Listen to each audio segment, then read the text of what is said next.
ফকিরা ভাই, এই যে আমরা আজকে আপনাকে এখানে নিয়ে আসছি, বা আপনার আমাদের শিল্পী সমিতি শিল্পীদের প্রতি আপনার কোনো ক্ষোভ আছে, কোনো রাগ আছে, অভিমান আছে? গত 1 বছরে 3টা স্ট্রোক করেছে। ফকিরা ভাইয়ের জন্য দেশবাসীর কাছে কিন্তু সাহায্যের আবেদন করা হয় নাই। শুধু নায়ক নায়িকা হলেই যে যদি একটি গল্প শেষ হয়ে যেত, সিনেমা হয়ে যেত, তাহলে কিন্তু ফকিরা ভাইয়ের মতন অনেক মানুষের জন্ম হতো না।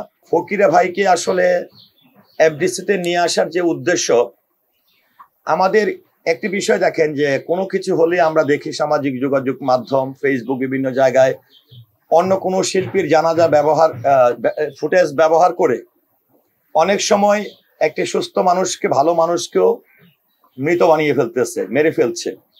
এটি কিন্তু আমরা খুব বেশি পরিমাণের খেয়াল করছি। তো সেই জায়গা থেকে যে আরেকটা বিষয় আমি এমনও দেখি যে আমাদের শিল্পীদেরকে দোস্ত বলা হয়।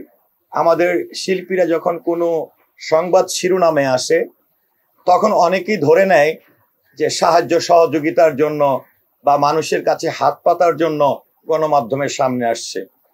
বিষয়টা কিন্তু এরকম না। এবং আজকে যদি বলতে চাই যে এই যে নজরুল ইসলাম ফকির ভাই প্রায় 700-র অধিক চলচ্চিত্রে তিনি অভিনয় করেছেন তার চলচ্চিত্রের কেরিয়ারে, এবং আমি নিজেও ব্যক্তিগতভাবে আমার নিজের সবচেয়ে ভালো অভিনীত যে চলচ্চিত্রটি মুক্তির অপেক্ষায় আছে, কিংবা আমি যেই ছবিতে প্রযোজকের খাতায় নাম লিখিয়েছি, সেই ছবির একজন শিল্পী ফকিরা ভাই।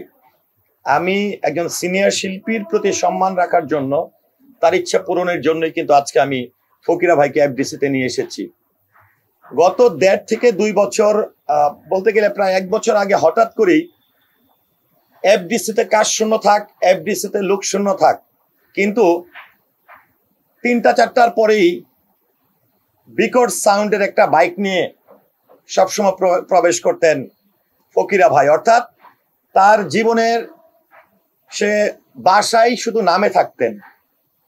হয় শুটিং যদি না থাকতো, তাহলে তিনি প্রিয় কর্মস্থল এফডিসিতে তিনি প্রতিদিন আসতেন। তো যেই মানুষটি প্রতিদিন এফডিসিতে আসতেন, কাজ থাকুক আর না থাকুক, সহকর্মীদের সঙ্গে আড্ডা দিতেন, গল্প করতেন, টুকটুক করে পুরো এফডিসি জুড়ে হাঁটতো। বিশেষ করে আমিও ওনার কাছ থেকে অনেক কিছুতে অনুপ্রাণিত হয়েছি। সেই মানুষটি হঠাৎ করে 1 বছর ধরে তিনি নিষ্ক্রিয় হয়ে যায়। একটি জিনিস আপনারা খেয়াল করবেন যে কোথাও কিন্তু ফকিরা ভাইয়ের জন্য দেশবাসীর কাছে কিন্তু সাহায্যের আবেদন করা হয় নাই, বলা হয় নাই টাকা দিয়ে সহযোগিতা করুন। চাওয়া হয়েছে পরিবারের পক্ষ থেকে দোয়া। এই জায়গাগুলোকে কিন্তু বিভিন্নভাবে ব্যঙ্গ করে আমাদের অনেক চলচ্চিত্রের শিল্পীদেরকে কিন্তু ছোট করা হয় মিথ্যা এরকম তথ্য দিয়ে। কারণ একটি জিনিস আজকে হয়তো আমরা কিন্তু এমনও দেখেছি যে আমি যাওয়ার আগে, আমি যখন ছবি পোস্ট করেছি, অনেক পরিচালক, প্রযোজক, সহকর্মী শিল্পী, কলাকৌশলী অনেকেই জানতেন না যে এই মানুষটি হঠাৎ করে যে নাই, এটি কেউ কল্পনা করতে পারে নাই।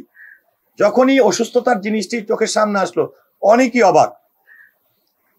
তো এই কারণে আসলে আপনারা নিশ্চয়ই দেখতে পেয়েছেন যে শুরু থেকেই তিনি যত সহকর্মীদেরকে দেখছেন, যারাই সামনে পড়ছেন, এই মানুষটি কিন্তু সেই বাসা থেকে এখনো পর্যন্ত কিন্তু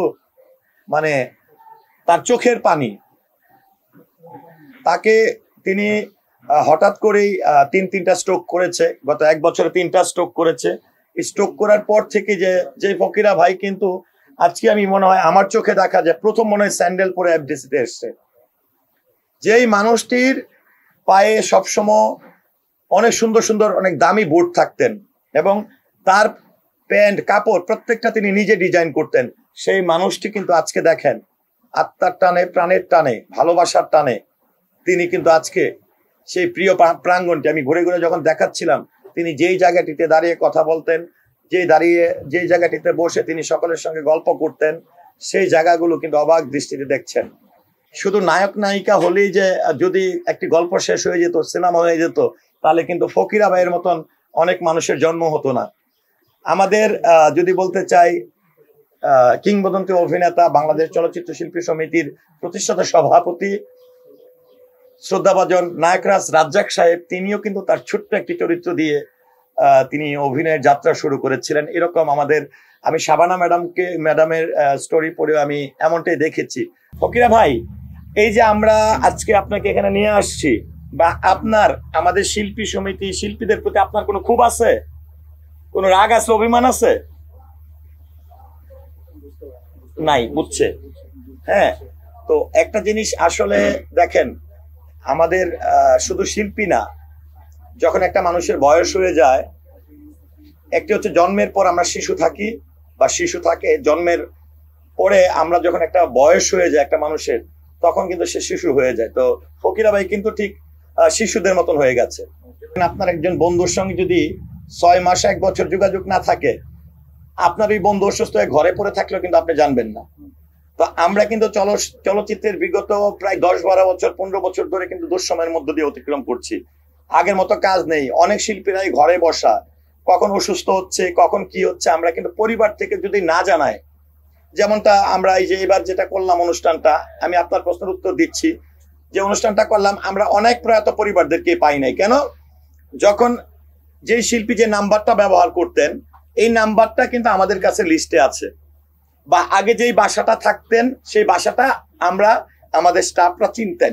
কিন্তু যখন ওই পরিবারের শিল্পীটা মারা গেছেন, তখন তারা যখন বাসা শিফট করে অন্য জায়গায় চলে যাচ্ছে, কেউ দেশের বাইরে চলে যাচ্ছে, যার কারণে কিন্তু আমরা অনেকের খোঁজখবর নিতে পারছি না। এবং আবার এই অনুষ্ঠানের পরে কিন্তু অনেকে আমাদের সঙ্গে যোগাযোগ করছেন। তো চলচ্চিত্র শিল্পী সমিতি গত 3 দিন আগে যখন ফকিরা ভাইয়ের এই বিষয়টি আমাদের নজরে আসে এবং যাই, এবং আপনারা দেখেছেন গত আজকে কয় তারিখ, 29 তারিখ, গত 28শে সেপ্টেম্বর আমাদের সম্মানিত প্রেসিডেন্ট মহোদয়ের নেতৃত্বে আমাদের কার্যনির্বাহী পরিষদের মিটিং হয়েছে। সেখানে কিন্তু উল্লেখযোগ্য কোনো আলোচনার মধ্যে কিন্তু ছিল ফকিরা ভাইয়ের শারীরিক অবস্থা নিয়ে। আমরা ওনার চিকিৎসার জন্য যা লাগবে, মেডিসিনটাও তার ফ্রি পাওয়া যাবে না, কিন্তু আর্থিক শব্দটা ব্যবহার করে আমি ফকিরা ভাইকে ছোট করতে চাই না। কিন্তু শিল্পী সমিতি সবসময় শিল্পীদের পাশে আছে। শিল্পী সমিতি আমরা কাজ করে যাচ্ছি, কখনো ক্যামেরার আড়ালে, কখনো গোপনে। কিন্তু যেহেতু শিল্পী সমিতির কাজ তো আর সিনেমা বানানো না, শিল্পী স্বার্থ রক্ষায়, শিল্পীদের সেবায় কাজ করা, এবং সেই অনুসারে কিন্তু আমরা কাজ করছি। 1.5 বছর আগে অনেকেই কিন্তু আমাদের শিল্পীদের, প্রয়াত শিল্পীদের পরিবারের কাছে গেলেও তারা আক্ষেপ করতেন, অনেক শিল্পীরা আক্ষেপ করতেন। কিন্তু আমার মনে হয় যে এখন যদি যান, কারণ এক একটা সময় এক একটা মানুষের কিন্তু পরিবর্তন আসে। কারণ একটি বিষয় দেখেন, যখন আমার মন ভালো থাকবে আমি কিন্তু আরেকজনকে হাসাবো, আমি যখন স্বাবলম্বী থাকবো আরেকজনকে হেল্প করতে পারবো। আমাদের সময়টা তো আসলে দেখেন, এই অভিযোগগুলো কিন্তু বিগত যখন আমাদের কাজ কমে গেছে, যখন যদি কাজ থাকতো তাহলে সকল শিল্পীরাই কিন্তু ব্যস্ত থাকতো।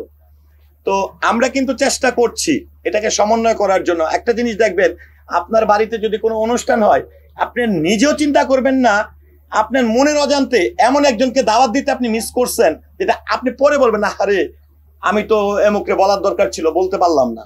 তো এরকম হয়, এগুলো হলো ছিন্ন বিচ্ছিন্ন ঘটনা।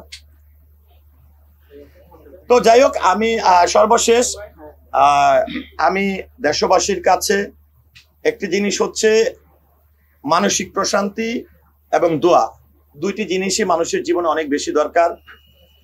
আমি একজন ক্ষুদ্র শিল্পী হিসাবে, আমি একজন চলচ্চিত্র শিল্পী সমিতির, যেহেতু ফকিরা ভাই আমাদের সদস্য, একজন শিল্পী হিসেবে শিল্পীর পাশে বসে আমি দেশবাসীর কাছে ফকিরা ভাইয়ের জন্য দোয়া প্রার্থনা করছি।